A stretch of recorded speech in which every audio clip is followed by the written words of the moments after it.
In this video, I'm going to show you how you can easily turn on and off incognito mode on YouTube. So without wasting much time, let's get started with the video.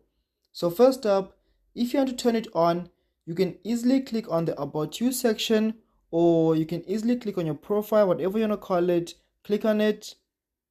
Once you do that, you can easily turn on incognito mode by clicking on this option right over here that says turn on incognito.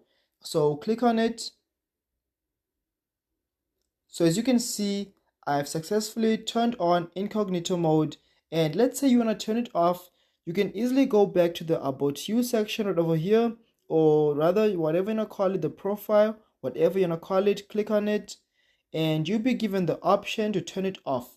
So click on the turn off incognito, and as you can see, I've successfully turned it off.